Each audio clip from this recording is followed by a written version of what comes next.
She has a license for cruelty. A lot of the angst and anger and suffering that guys face um, when it pertains to the dating market is largely contributed by the idea that uh, women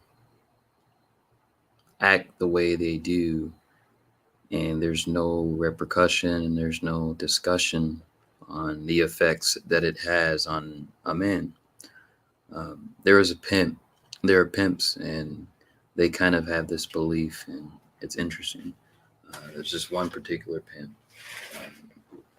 I think Sandman talks about how he tells a guy that women have a license to lie. And the license to lie is kind of like their ability to maneuver in society in a way that is advantageous to them primarily over others. Now, it's pretty self-evident to men who deal with women proficiently. They understand that women often lie. People often lie. People lie all the time to get what they need, especially when they're desperate, especially when they're fearful. Uh, Women are definitely no different in this regard. And I would say they're probably even more exceptional.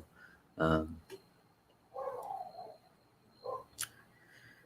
but the other point that I think is missing from that is that women also have a license to be cruel. And you could almost say that this comes from evolution. This comes from psychology, or this comes from our biology, rather. And to put those two elements together, evolutionary psychology, um, you can kind of guess why a woman's cruelty would be commonplace and why it would be seen as okay. Um, in terms of that cruelty being pointed to a man. She's testing the man's genetic fitness, and this is the this is the exception that is utilized to justify the cruelty, and this is where the license ultimately comes from. The woman, let's say, rejecting the guy and then rejecting him again, and then finally relenting. Uh, that could be her.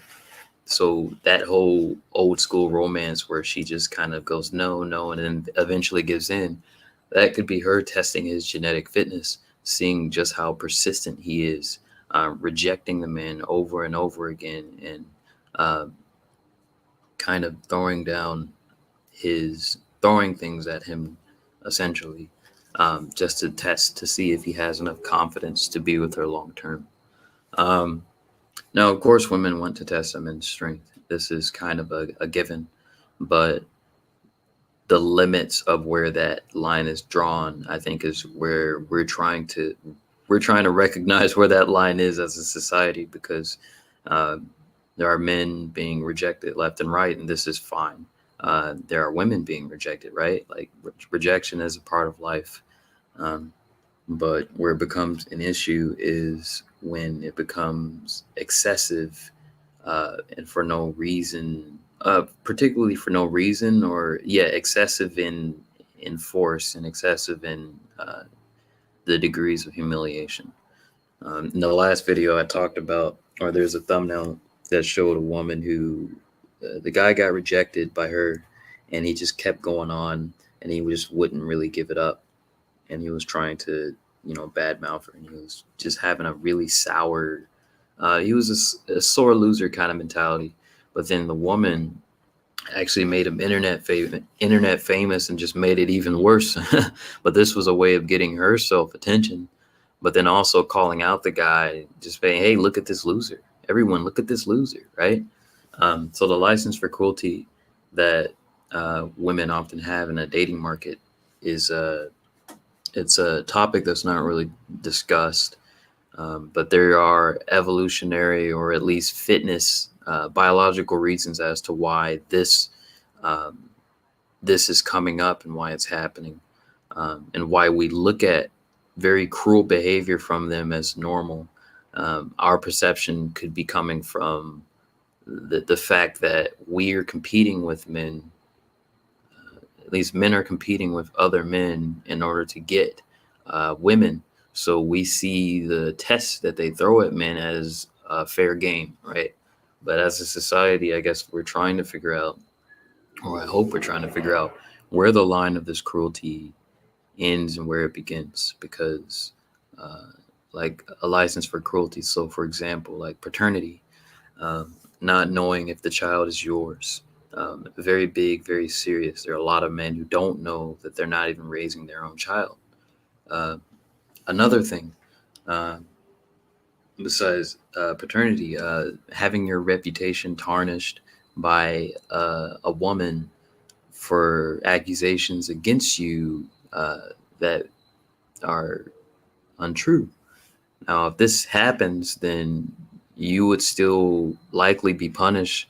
Um, but then that cruelty is something that's her right, because, we have to believe women and we have to, right?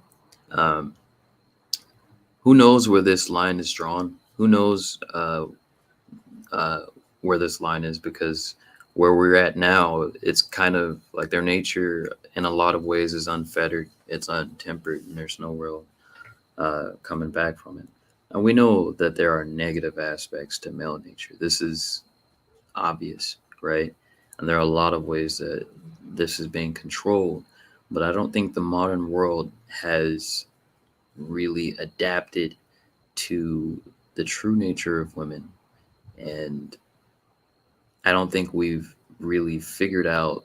I think in the past we had ways of staving it off, but we've kind of uh, assumed that it's perfectly safe.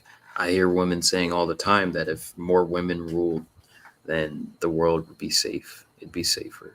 And I often wonder, like, do you not see the kind of policies and the kind of things that women like? Do you not see how they treat their own sisters and how they treat their brothers and how they treat men? And I often don't get a response, but my guess is that if women did rule the world, it would be no better than the men who are ruling the world, which, we're doing both a terrible job and a good job, right? I don't think it would be better. Um, I think it's obvious that there's a lot of cruelty in the human condition, and it's a very tragic life that the average human lives, not the aristocrats, the ones who are above everyone else. Perhaps their lives are terrible too, but I guess I guess this is for the common man. It's for the common woman. She has a license for cruelty,